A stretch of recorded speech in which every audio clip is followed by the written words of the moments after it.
throughout the day. Senators will break between 12:30 and 2:15 p.m. Eastern to attend their weekly party caucus lunches. Now live to the Senate floor here on C-SPAN 2.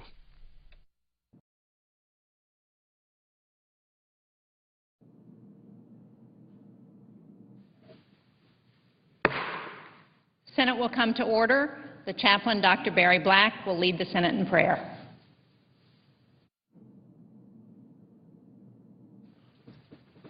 Let us pray.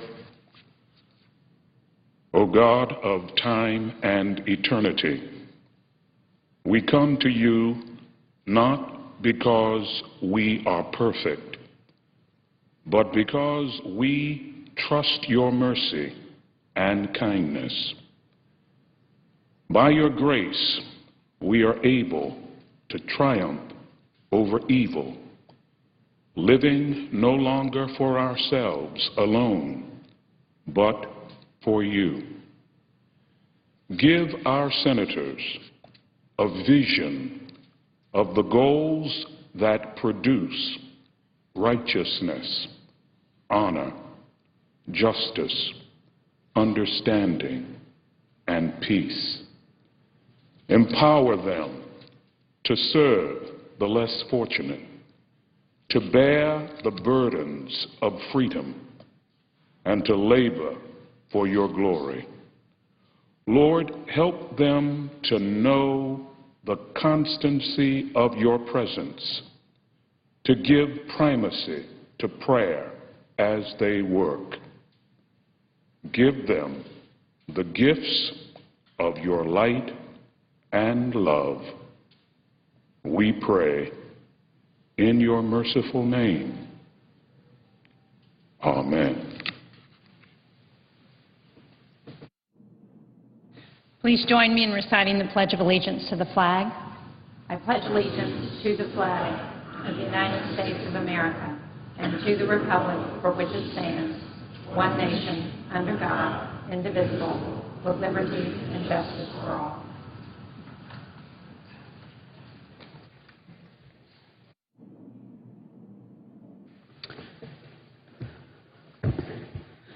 The clerk will read a communication to the Senate. Washington, D.C., March 1st, 2011, to the Senate. Under the provisions of Rule 1, Paragraph 3 of the Standing Rules of the Senate, I hereby appoint the Honorable Jeanne Shaheen, a senator from the state of New Hampshire, to perform the duties of the chair. Signed, Daniel K. Inouye, President pro tempore. Madam President. The Majority Leader. Following any leader remarks, there will be a period of morning business for an hour. Senators will be permitted to speak for up to 10 minutes each during that period of time. The majority will control the first 30 minutes. Republicans will control the final 30 minutes. Following morning business, Senate will resume consideration of S-23, Patent Reform Bill.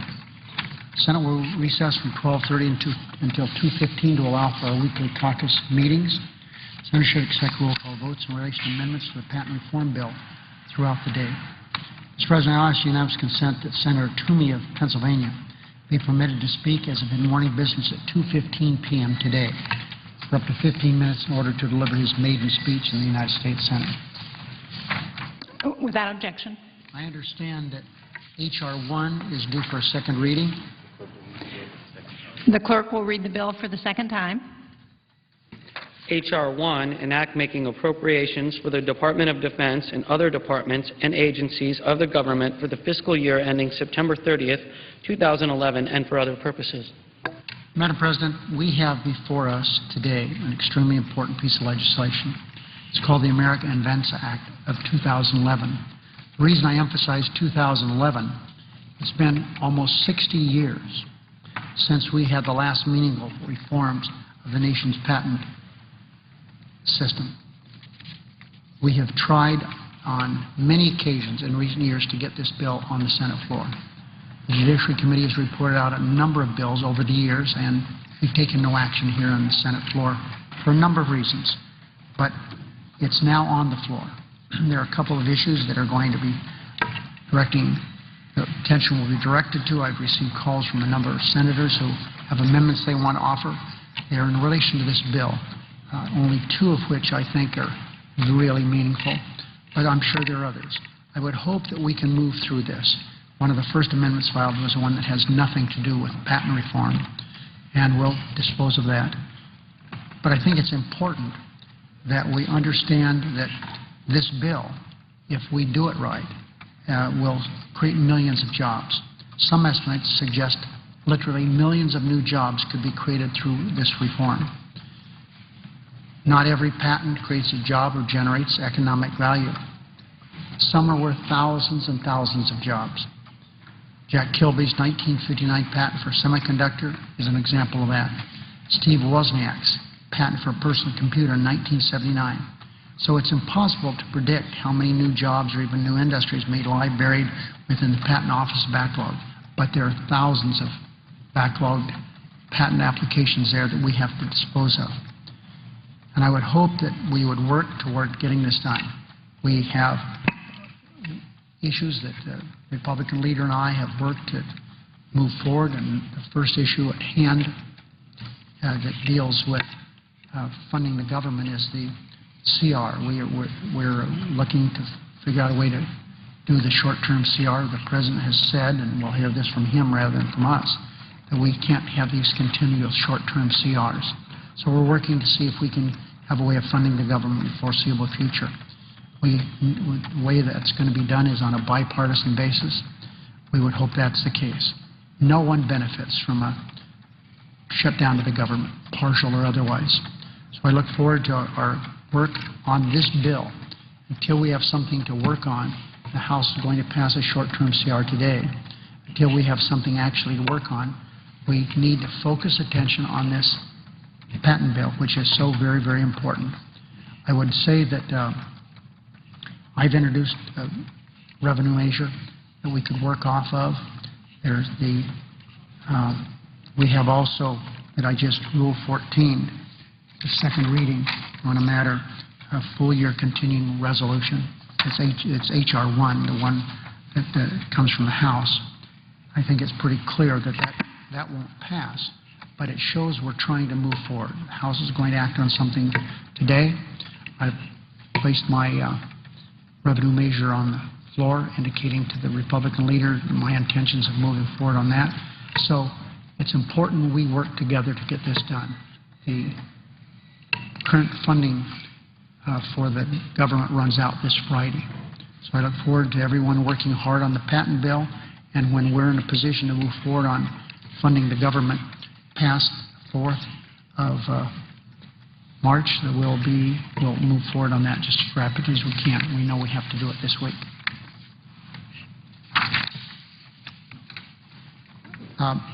Madam President, in relation to H.R. 1, I object to any further proceedings on the bill at this time. Objection having been heard, the bill will be placed on the calendar under Rule 14. Madam President. The Republican leader. Later today, the House of Representatives will take an important vote. At bottom, it's a vote on whether lawmakers in Washington should continue to be exempt from the rules. Over the past 2 years, millions of Americans have lost jobs and homes. Tragically, many have stopped looking for work altogether. They think the situation won't improve. And when one considers how Democrats in Washington have responded to this historic jobs crisis, it's no wonder. For 2 years, Democrats in Washington have pushed one proposal after another that has kept the economy from growing and stifled the creation of good private sector jobs. They've tried to tax energy consumption.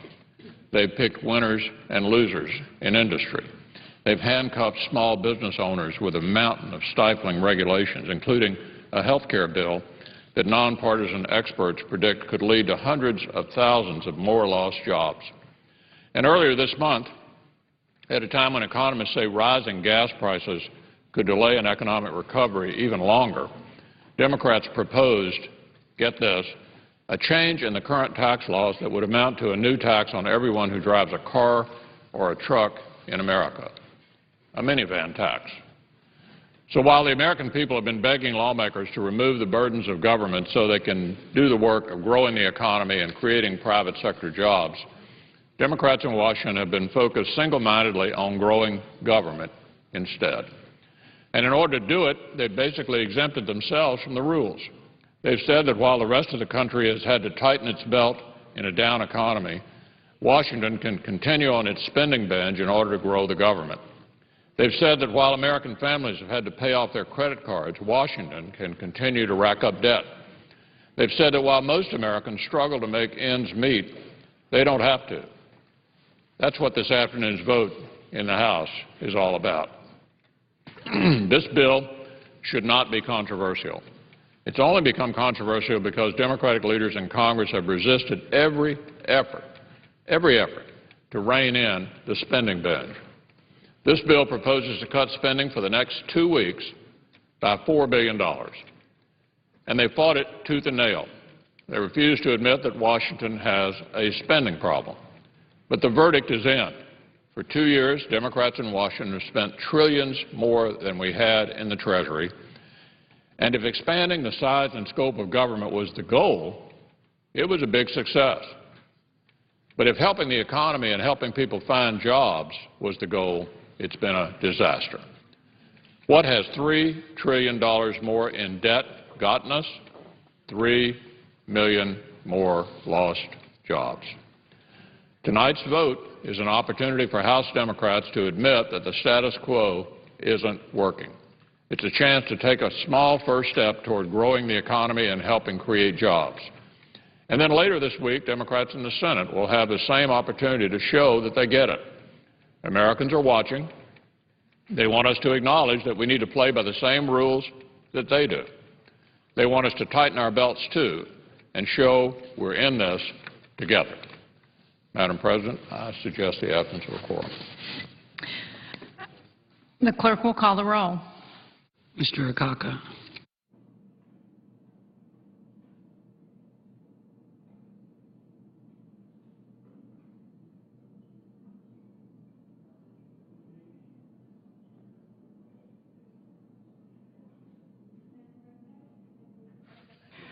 The senator from California. Is there a quorum call? Yes. I ask it be dispensed with. Without objection. Under the previous order, the leadership time is reserved. Under the previous order, the Senate will be in a period of morning business for 1 hour, with senators permitted to speak therein for up to 10 minutes each, with the time equally divided and controlled between the two leaders or their designees, with the majority controlling the first half and the Republicans controlling the final half. The senator from California. Thank you very much.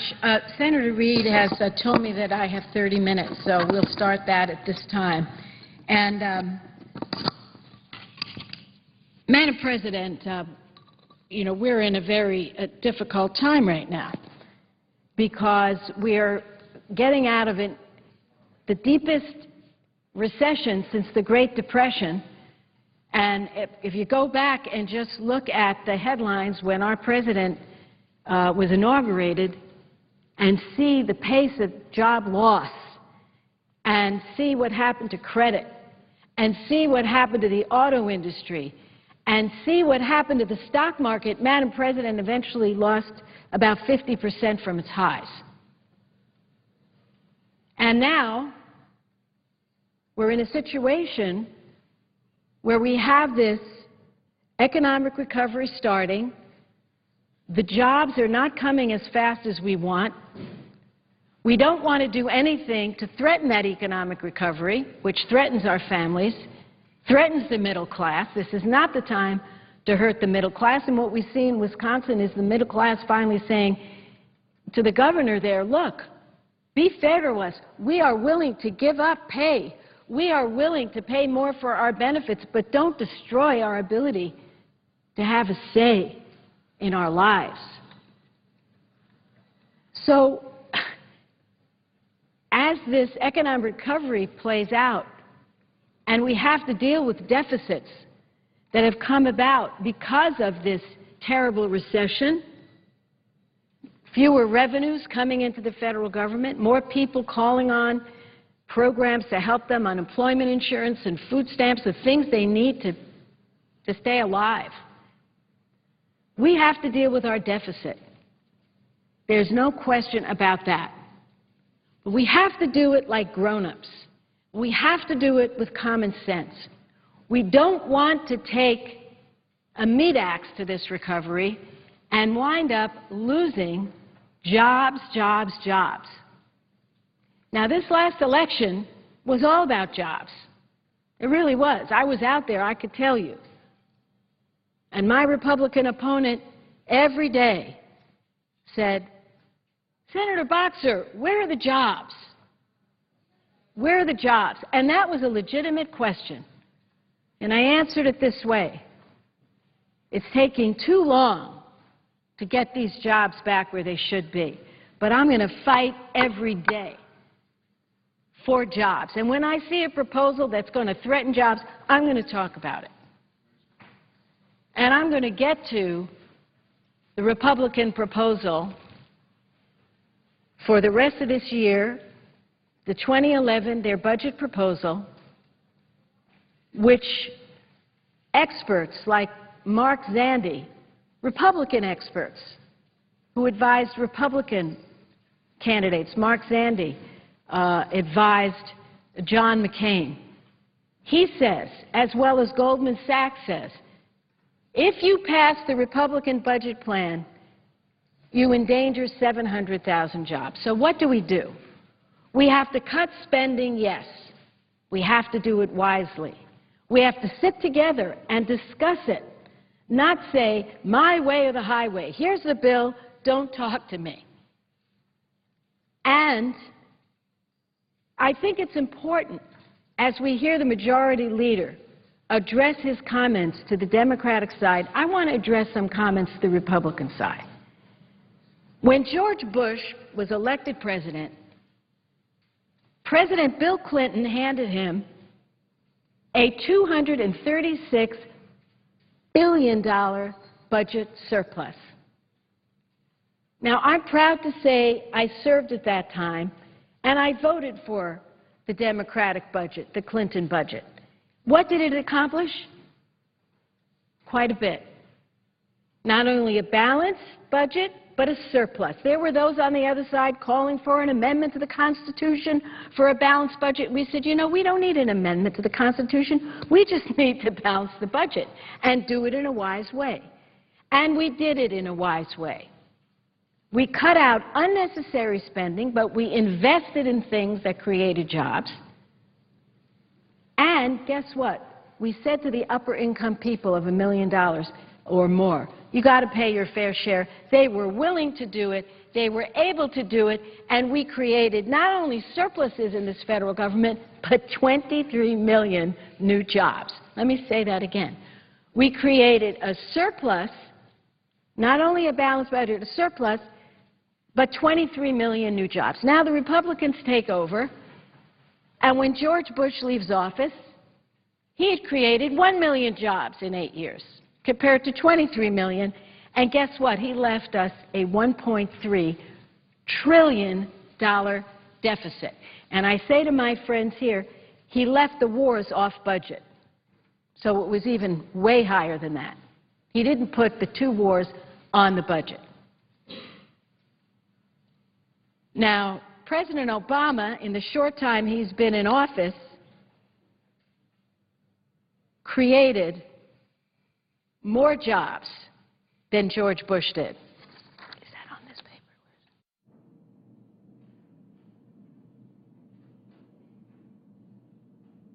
Obama has created already under his presidency 1.1 million new jobs. So the new jobs under Obama equal the net jobs of George Bush after 8 years. So President Obama inherited a $1.3 trillion deficit from George Bush, who had created that from a surplus. It's important that we follow this. George Bush created 1 million jobs net compared to 23 million jobs under Bill Clinton. And President Obama inherits the worst recession since the Great Depression. Credit frozen, 700,000 jobs a month lost, panic in the Wall Street, you name it. Auto industry going out, we would have been the only leader in the industrialized world not to have an auto industry, and it is fair to say things have stabilized. The auto industry, had the best year in a long time. The money we loaned to the banks has been paid back. But we have more to do. We need to deal. The deficit is now up to $1.6 trillion because the wars are now on the budget, because we still haven't made up for the revenues that we lost, and the jobs are coming back too slowly. So this is where we stand. We have to pass a budget for the remainder of this year, and Democrats are saying, let's do it wisely. We will cut, and we have a list of cuts we could go over. We cut $40 billion from the President's 2011 budget. The Republicans cut $100 billion from the President's budget. So surely, between the 40 that we cut and the $100 billion they cut, we can meet and solve this problem. And I'd like us to do it right now, sit down in good faith and get it done. And scratch any of the cuts that hurt our children, scratch the cuts that hurt our women's health, scratch the cuts that are essentially political vendettas. And I'll go into those later. And come up with the cuts that don't threaten hundreds of thousands of jobs. Well, here's the deal. There's still talk and fear about a government shutdown. And every time we think we've passed the point, comes another article. Today in the Washington Post, I ask unanimous consent to place that article on the record. Without objection. Front page. With shutdown looming, GOP freshmen are wild cards. And when you ask the Republican members of the House where this is going, they say, well, we really don't know. The government could shut down. We really don't know.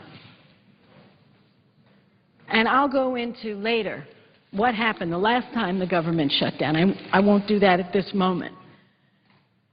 But I talked to Senator Casey, my good colleague and great leader in the Senate, about an anomaly in the law which protects members of Congress from getting their pay shut down in the case of a government shutdown when the vast majority of federal workers will not get paid.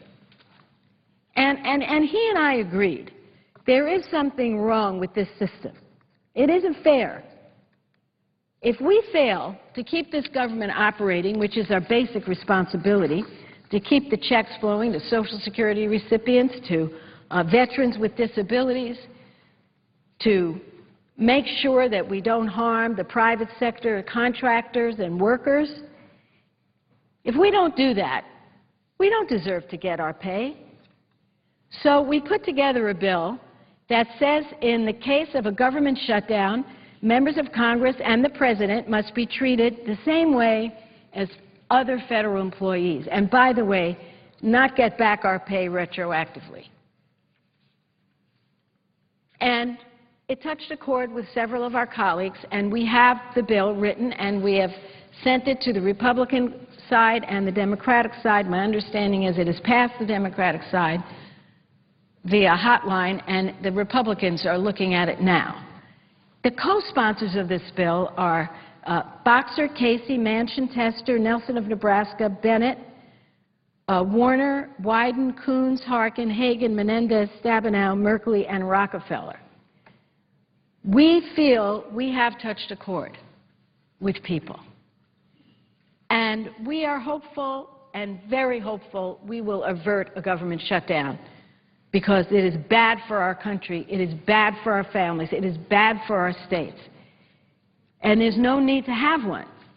But if we do have one, we don't want to have members of Congress go home, get their pay, and just not even have to pay a price or sacrifice or anything else while other families are sacrificing. And we hope our Republican friends will agree with us, and if they do, we're going to send it over tonight.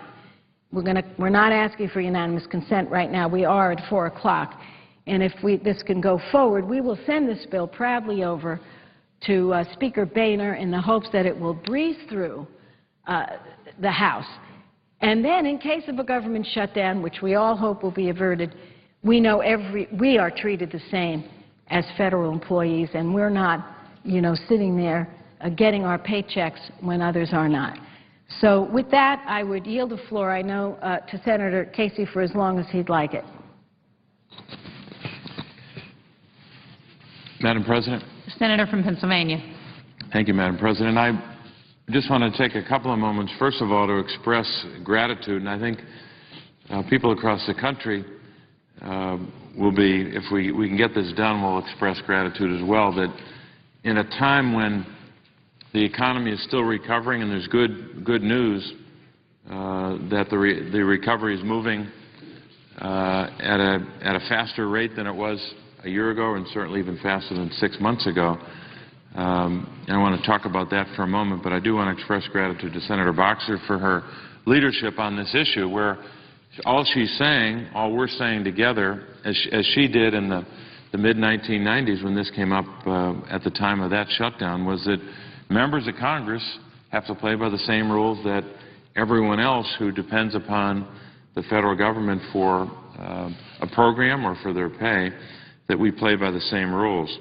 So I want to commend Senator Boxer's leadership again, as she demonstrated all those years ago when, at the time, it passed, but it was taken out in a conference committee. But I believe that if members of Congress are going to be deciding whether the government continues to operate or whether it shuts down, they've got to play by the same set of rules. I mentioned the economy because this has a direct connection to why we're discussing this today. We have, as I said, a recovering economy. In Pennsylvania, there's data to show that.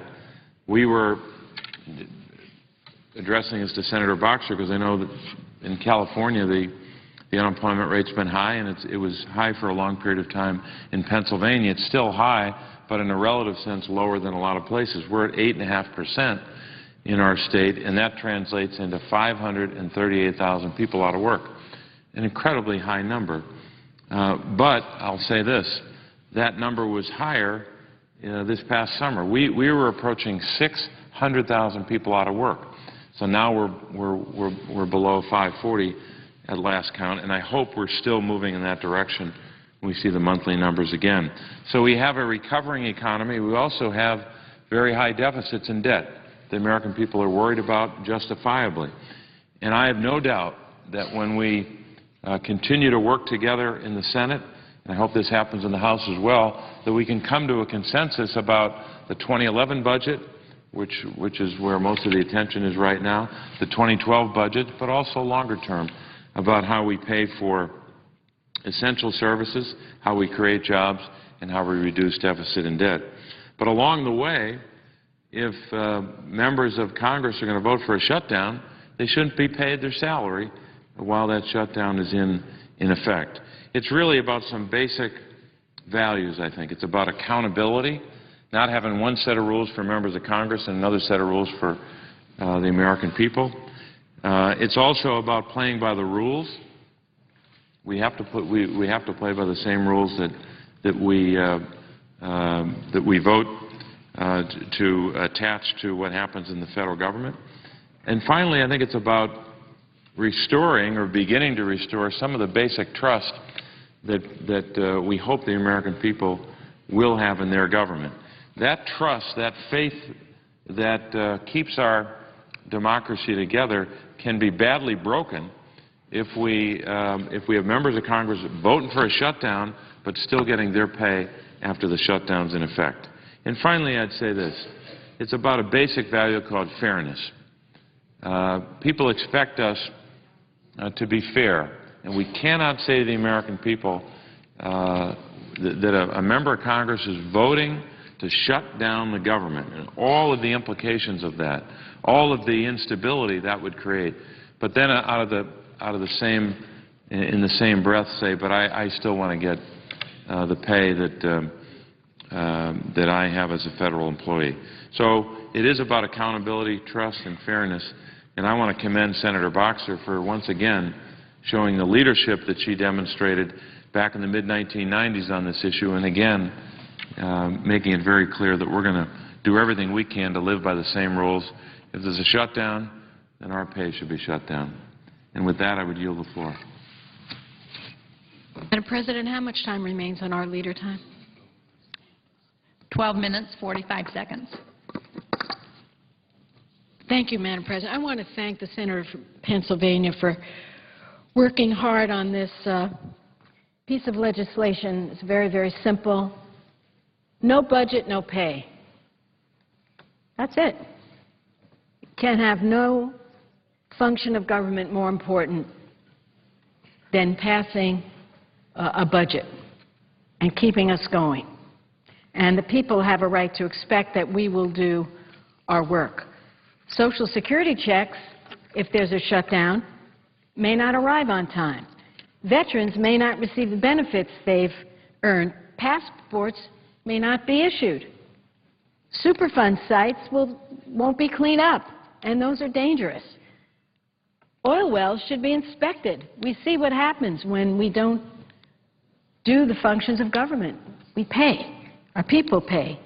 Export licenses must be granted, troops must be paid, and failing to keep the government open because of politics or because no one wants to listen to the other side and meet in the middle, that's a failure. And all we're saying is treat members of Congress and the President the same as other federal employees, and no retroactive back pay either. Now, the bigger issue is the one I touched upon, and that is, what is the right way to approach this deficit problem? And clearly, we have to do it responsibly. And clearly, the American people want us to reduce this deficit. I want to reduce it. And I have to say, very proudly, not only did I reduce it under Bill Clinton, but we had surpluses. That's the only time we ever had a surplus. A Democratic administration. Okay? That's it. I don't need lectures from the other side of the aisle. Show me a time when they balanced the budget. They don't have one to show me. They can show me the record under George W. Bush and George Herbert Walker Bush. Deficits. Deficits, deficits, deficits. And under George Bush, job losses.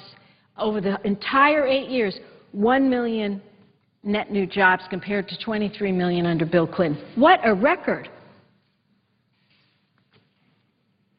So let's do this the way we know it should be done, which is a balanced approach.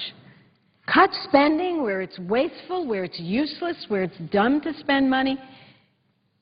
Spend it where it makes sense on our kids. The things that my colleagues in the House did without one Democratic vote are shocking. And the experts tell us we could lose between 700,000 and 1 million jobs. Between 700,000 and 1 million jobs if we go with their package. So they need to sit and talk to us. Let us reason together. They cut $100 billion off the President's budget. We've already cut $40 billion. Let's meet in the middle. But let's not threaten as many as 1 million jobs. Moody's estimates their budget would destroy 700,000 jobs. Goldman Sachs says their plan would cut economic growth by as much as 2% by the end of the year. It's inconceivable. After they ran around in this last election saying, where are the jobs? Where are the jobs? That's all I heard. And it was a good point. But it's inconceivable they would turn their backs on jobs and now focus on the deficit as if that's the only issue we have to worry about. Again, when the President took office, President Obama, the economy was heading off a cliff, and I'll never forget the Republican Secretary of the Treasury, Hank Paulson, looking straight in my eyes, and that was hard because he's 7 feet tall and I'm a little under 5 feet.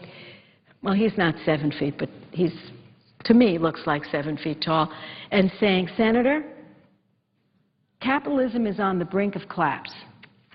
We may see the collapse of capitalism. And I remember back to the debates then, one of my Republican colleagues suggested nationalizing the banks. President Obama said, no, we're not going there. We're going to have to figure out a way. And yes, we did lend the money, and it was an awful vote, and I hated every minute of it. They've paid it back, every penny, the banks did. The auto industry, oh, my colleagues, oh, we can't help the auto. Oh, yes, we did. We didn't want to be the only Western power that didn't have an automobile industry. It's important to our national defense. We stabilized the auto industry. We stabilized the financial industry. We approved tax cuts for the middle class, and we made investments in infrastructure. And yes, it is true. George Bush took a big surplus, turned it into a $1.4 trillion. Is that right? $1.3 trillion deficit. Deficit now is 1.6 as we struggle out of this economic mire that we're in and put the wars on the budget. By the way, ending the wars in Afghanistan and Iraq over 10 years could get us $1.1 trillion. I haven't heard any of my Republican friends go there at all with that. And we need to do that. So they're just looking at one small part of the budget. And I have to tell you from my heart what I think they did over there.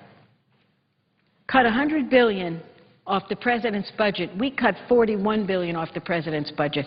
This is what they did. I believe they used deficit reduction as an excuse to carry out political vendettas against the Environmental Protection Agency. They not only took a meat axe to that budget, but they ordered the EPA, they said, you cannot protect families from pollution from cement plants. You cannot do that. That means our people will be exposed to mercury. They said you cannot enforce the Clean Air Act when it comes to carbon pollution. Imagine. They don't dare just come here and say, let's repeal the Clean Air Act. They go around the back door using the budget as a political vendetta tool. They said, let's stop our improvements in food safety. Now, I got to say, not one person in my home state ever came up to me, I don't care if they're Republican, Independent, or Democrat, and said, Senator, the two things I want you to do when you get back is give me dirty air and give me poisoned food. I really need more contamination in my food. I can't believe this. We just did a great bill, and they slashed the money for food safety. You tell me how that makes America stronger. You tell me when we know how many people die of illness from contaminated food. They did a political vendetta against family planning, which is going to lead to more abortions if it goes through. Well, it's not going to go through, because we're not going to let them stop ensuring that American women in this day and age, they're not going to tell my people in California they can't have access to contraception. And yet they cut every penny from Planned Parenthood in a clear, I believe, unconstitutional political vendetta. 5 million men and women get the services of Planned Parenthood. They get tested for STDs, AIDS, cancer screenings, all of that. And a lot of the women use Planned Parenthood clinics as their first line of health care. This is 2011. We are not going back to the dark days when women died because they didn't have health care. We can't. We can't do it. So drop the political vendettas, come to the table, and let's find the cuts that make sense, and put a little more faith in your Democratic colleagues, since we're the only ones that balanced the budget and created a surplus and 23 million jobs. I don't need to hear lectures about it. You can talk all you want. The last balanced budget was under Bill Clinton. The last surplus was under Bill Clinton. The last great economic growth was under Bill Clinton. And our president gets it. That's why he tackles this deficit over a period of time and gets it down to $600 billion by 2015. Now, maybe we can do more, and I'm ready to do more. And we will do more if we have an economic recovery. We won't if we lose another million jobs and have another million people getting help from us rather than having jobs and keeping their homes and all the rest. What other vendettas? This one, the Corporation for Public Broadcasting. Somebody said 4 hours of the war in Afghanistan would be equal to the cut they made to public broadcasting. 4 hours of the war in Afghanistan. America, we should be proud of the Corporation for Public Broadcasting. We go toe-to-toe with the BBC. The BBC funds, Great Britain funds 100% of the BBC. We fund 15% of public broadcasting, but now they want to zero it out. A vendetta against Elmo. They have a vendetta against health reform. And you know, the President's right. In our bill, we say the states can do another plan. Let's push that up to 2014. Don't go back to the days when 62% of all bankruptcies were linked to a health care crisis. Madam President, how much time do I have? 1 minute and 45 seconds. They have a vendetta against clean energy. I guess they want to keep dependence on foreign oil. Well, I don't, and my people don't, and we don't enjoy $5 a gallon gas, which is where it's heading, maybe, because of the unrest in the Middle East. We need alternatives, clean cars, cars that go 50, 60 miles a gallon, or don't need any gas at all. Oh, they cut that, and they cut Head Start, and our little kids won't have the Head Start. What are they doing? It makes no sense.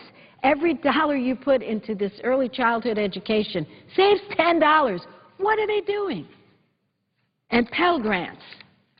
So, there are so many other ways to proceed.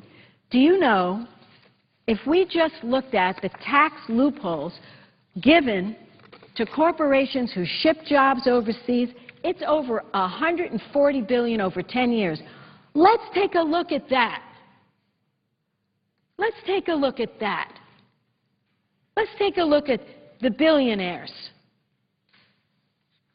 Why do we have to ask little kids to give up a slot in Head Start and get that Head Start they need? Why do we have to ask our teenagers to give up on going to college? That's what their budget does, for no reason at all.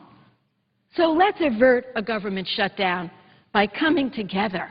I'm willing to move in their direction. They've got to be willing to move to mine. Again, they cut $100 billion off the President's budget. We cut $40 billion.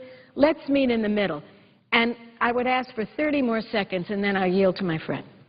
Is there objection? So in Without closing, objection. let's meet in the middle. Let's put this 2011 budget issue behind us quickly. Let's move on to the long-term deficit reduction and job creation. And if we fail, let us not get paid for our work here. And this afternoon, I'll be back to ask unanimous consent.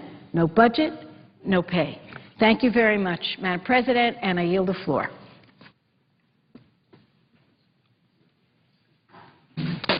Madam President. The Senator from Tennessee. Madam President, I appreciate the comments of my friend, the Senator from California. We have to be serious about the country's debt. Admiral Mullen, the chairman of the Joint Chiefs of Staff, says debt's our biggest national security threat. Anyone in my state looks at what we're spending in Washington and is astonished. I mean, we're spending this year $3.7 trillion. We're collecting $2.2 trillion. So the House of Representatives has said, let's take a step, a serious step, toward dealing with that debt. I applaud them for that. That number is a number that we on the Republican side are going to try to support in the Senate. We may have our own priorities within that reduced number, but we need to get serious about the entire problem of America's debt. It goes directly also to the problem of jobs that we have in our country today. The last Democratic Congress and the President's policies have thrown a big wet blanket on private sector job creation in America. And one of the biggest parts of the wet blanket is the big debt. According to economists, it costs us 1 million jobs a year. The big debt creates the potential for higher interest rates. That makes it harder to create jobs. It soaks up capital that could be used to create jobs. It creates uncertainty that creates a lack of confidence. There's a lot of spirit in this Senate to find a consensus on how to deal with the debt. I want to be one of those who does that, and I look forward to a serious discussion of those efforts. Now, Madam President, in Jerusalem last week, during a private meeting with United States senators, the Prime Minister of Israel suggested creating a new Marshall Plan to help people of Middle Eastern countries who are struggling to gain more freedom. I was one of the senators in that meeting. In one important way, Prime Minister Benjamin Netanyahu's proposal is different from the plan that helped rebuild Western Europe after World War II. Its funding would not come from the United States government, but from private gifts and foundations worldwide. And instead of the money going for rebuilding bombed-out industrial plants and roads, as it did after World War II, it would more likely be spent in the Middle East now on schools, on health clinics, and on clean water. Fundamentally, though, the plans are very similar.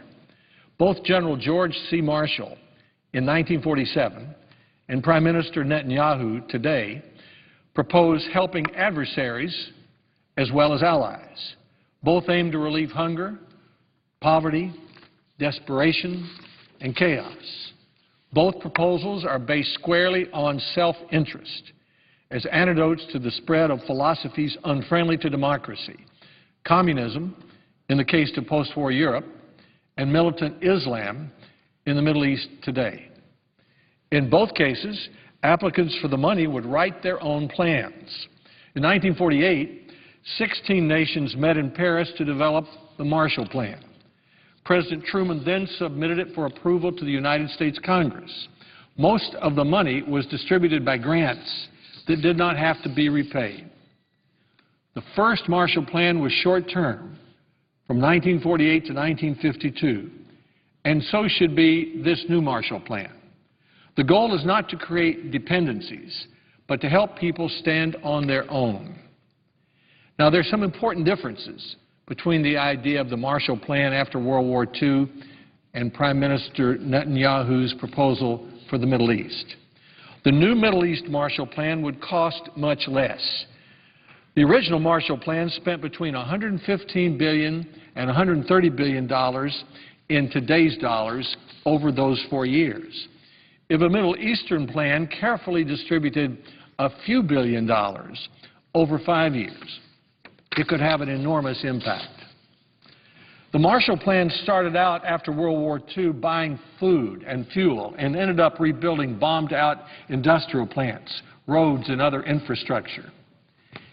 In addition to schools and clinics, a Middle Eastern Marshall Plan is more likely to spend money on, for example, a crop of young people who are paid a subsistence wage to strengthen their own country. Marshall Plan money went to 16 European governments. Money for a Middle Eastern plan should probably be distributed through non-governmental organizations. After World War II, there was a clear effort to impose on Europe and Japan the American model. We should have learned by now that the path to democracy in the Middle East is more likely to be uniquely Middle Eastern. The original Marshall Plan was paid for mostly by United States taxpayers. Money for this new plan should come from around the world, mostly from private gifts. The first Marshall Plan was used mostly for purchase of goods from the United States. Today, those goods would be purchased from around the world. What are the next steps? First, a coalition of foundations should step forward and announce its willingness to consider proposals from Egypt and other Middle Eastern countries that would assist a transition to a more democratic form of government. Second, the first grant should be quickly approved, probably to non-governmental organizations already in place. The original Marshall Plan moved slowly. In this age of instant communication, freedom fighters expect immediate results. Some evidence of improvement in their lives could help sustain a movement toward democracy against the lure of militant Islam. An early State Department memorandum compared General Marshall's proposal to a flying saucer. Quote, nobody knows what it looks like, nobody knows how big it is, and nobody knows whether it really exists, unquote. Prime Minister Netanyahu's proposal also is usefully vague, with details to be filled in later by applicants for grants. But shouldn't it be enough simply to propose helping people struggling for freedom based upon the hard-eyed belief that their success will benefit other democratic countries, including the United States and Israel? Now, Madam President, if I may turn to another subject. In Rochester, New York today and tomorrow, family and friends are celebrating the life of David Kearns, who died a few days ago at age 80. David Kearns was the former chief executive officer of the Xerox Corporation, who during the 1980s led that corporation to win back the copying market from the Japanese. Along the way, he found time to become America's most effective business leader who was a champion of education reform, especially for pushing new technology into schools. He served as Deputy Education Secretary under the first President Bush, while I was the Secretary of Education in 1991 and 2 and 3. I remember first meeting David Kearns in 1990 when I was president of the University of Tennessee and had my office in Knoxville. He came into my office, and on the way he said hello to every single person in the outer office and every single other person he met while I was there. And he remembered every single one of their names. I didn't forget that, and they didn't forget him. When David Kearns left the University of Tennessee from that visit, I bought his book about education reform and read it. Later that year, President Bush called me and asked me to become his education secretary. I asked the president if I could put together my own team, subject to his approval, and then if we could put together our own plan, subject to his approval. Two of the smartest questions I ever asked, because that meant I didn't have to go through the White House staff to get the team cleared or the policy cleared. I could go directly to the president. And as soon as I had that permission, I called David Kearns and asked him if he would be willing to be the Deputy Secretary of Education in the United States Department of Education. I knew that would be hard to persuade him to do. He was at the peak of his career. He just retired as one of America's best-known business leaders. His friends said, why in the world would you go into the government and subject yourself to all that abuse and take a secondary position in a minor department? I asked President Bush to call David Kearns and recruit him, and he did, appealing to his patriotism. They both served in World War II. Well, David had such a passion for education that he came on board, and it was terrific that he did. It was a privilege to work with such an accomplished executive. Employees in the Department of Education loved having him around. Having him there helped recruit a distinguished team of leaders for the department. And we put together what we thought over 2 years was a pretty impressive program working with President Bush. Some of the ideas sound very familiar today, especially to former governors. One idea was break the mold schools. Today we call them charter schools or start-from-scratch schools. The thought was to have one in each congressional district, 535 of them, funded by $1 million of seed money from the government, federal government. To support those schools, we created a New American Schools Development Corporation, and with David's leadership, raised $70 million in private capital for that. That attracted hundreds of design teams from around the country with ideas for how to create better schools. President Bush hosted a number of America's business leaders at Camp David to help make that happen. We worked with Diane Ravitch to create an effort to implement standards for the national education goals that President Bush had helped to set in 1987 with the nation's governors. These were the goals for math, science, English, history, and geography, and we took important steps toward that. And today, the common standards that states are adopting owe some of their beginnings to those efforts. We established commissions to look at extending the school day. We pushed for technology in the schools. And the President proposed in 1992 a GI Bill for kids, which would give scholarships to poor kids so they could choose any school, public or private or religious, so they could have more of the same choices of good schools that kids with money had. By the time we left in 1993, every state in America had their own version of America 2000. It was Tennessee 2000 or New Hampshire 2000 or Kansas 2000, moving toward the educational goals community by community. None of that would have happened without David Kern's enthusiasm, skill, and leadership. In 1992, during a riot over Rodney King in Los Angeles, President Bush sent David to represent him. David had a strong background in civil rights. While he was there, he telephoned me and said, "This is the hardest phone call I've ever had to make. I have cancer." He just discovered that he had cancer of the sinus. When he came back, he had an operation. The operation gradually destroyed his eyesight. That was 20 years ago, but it didn't stop David Kearns. During that time, he created a Kearns Center for Leadership at the University of Rochester, where he graduated and served as trustee for many years. And then to help him get around, because he couldn't see, could barely see, he invited a young man each year to go with him, to help him see and to help him do what he needed to do. And for those young men, nearly 20 over the last 20 years, that has been a remarkable opportunity to be in the presence of one of America's great mentors at an early stage in their lives.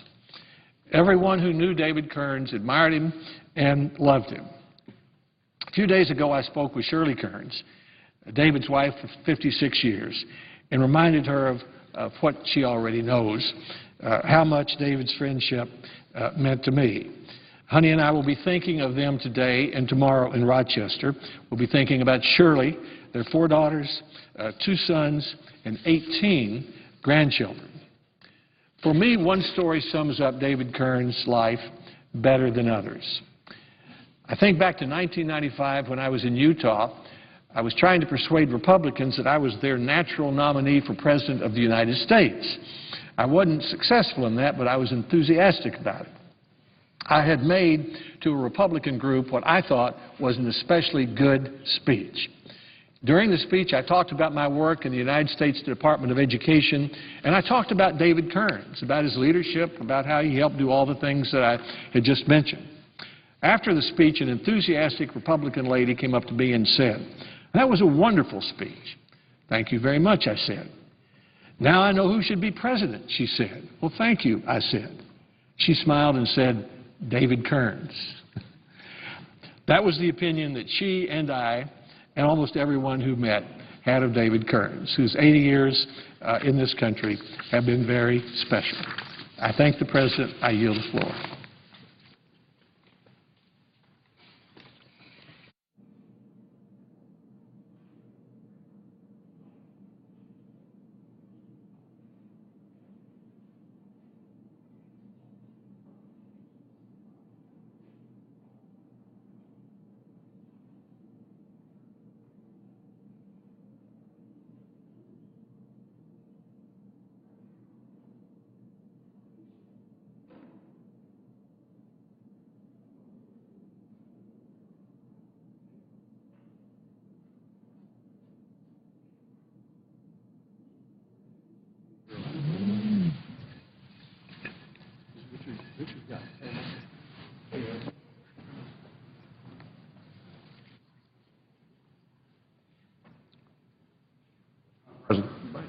Senator from North Carolina.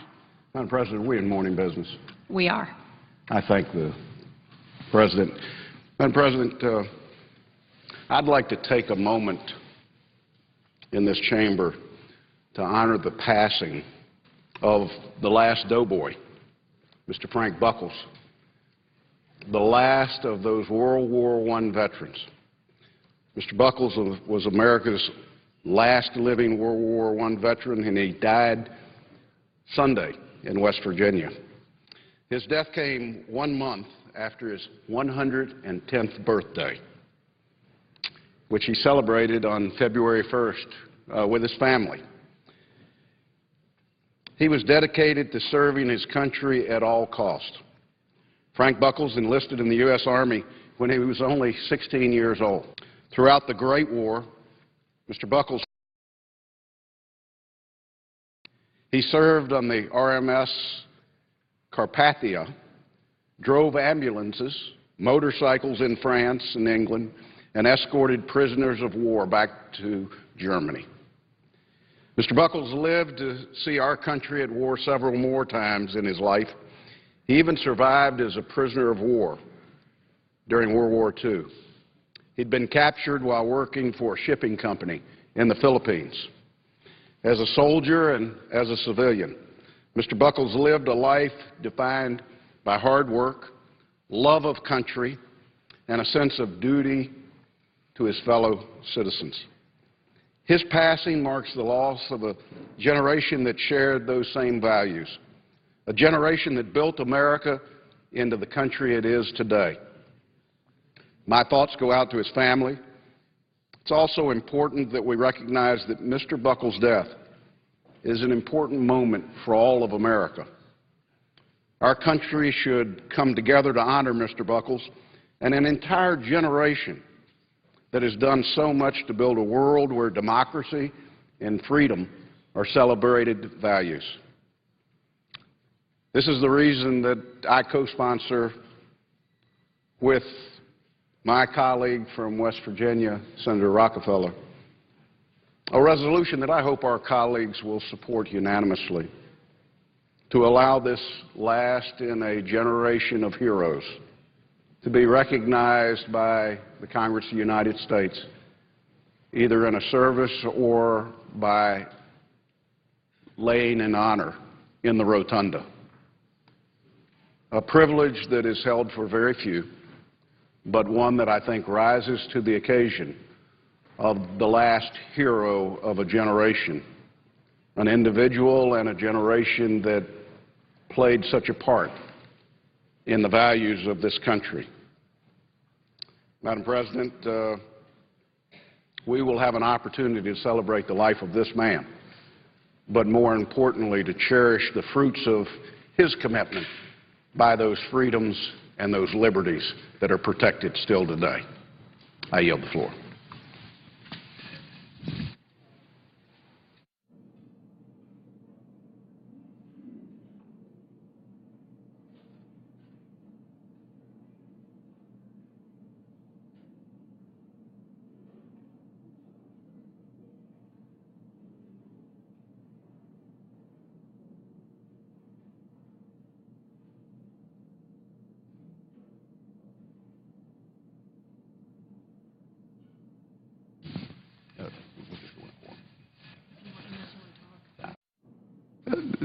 Madam President, I suggest the absence of quorum. The clerk will call